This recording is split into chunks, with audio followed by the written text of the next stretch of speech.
విష్ణు సహస్రనామ స్తోత్రం నేర్చుకుందాం. ధ్యానం.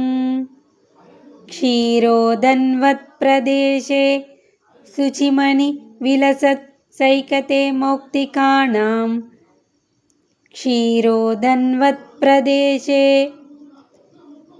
శుచిమణి విలసత్ సైకతే మౌక్తికానాం.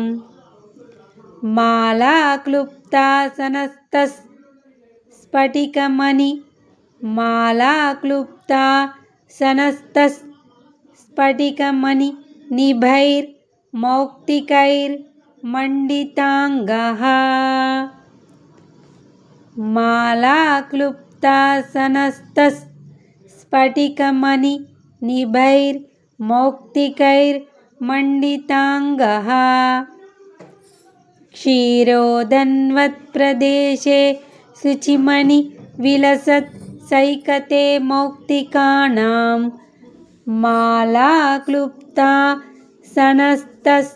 స్ఫటికమణి నిభైర్ మౌక్తికైర్ మండితాంగః.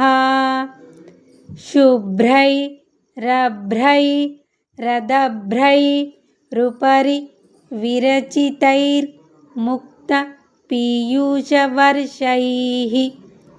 శుభ్రైరభ్రైరదభ్రైరుపరి విరచితైర్ ముక్త పీయూషవర్షైః. ఆనందీనః పునీయాదరినలిన గదా శంఖపాణిర్ముకుందః.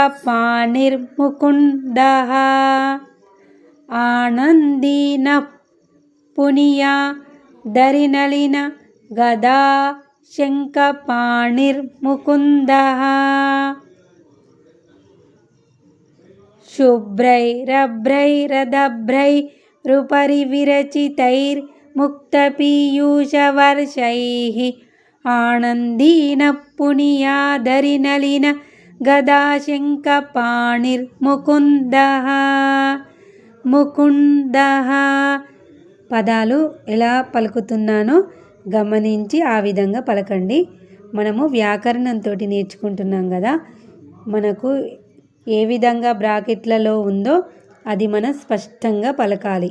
క్షీరోదన్వత్ ప్రదేశే శుచిమణి విలసత్ సైకతే మౌక్తికానాం.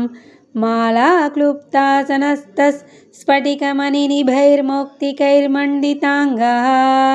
శుభ్రైరభ్రైరదభ్రైరుపరి విరచితైర్ ముక్త పీయూషవర్షైః. ఆనందీనః పునీయాదరినలిన గదా శంఖపాణిర్ముకుందః.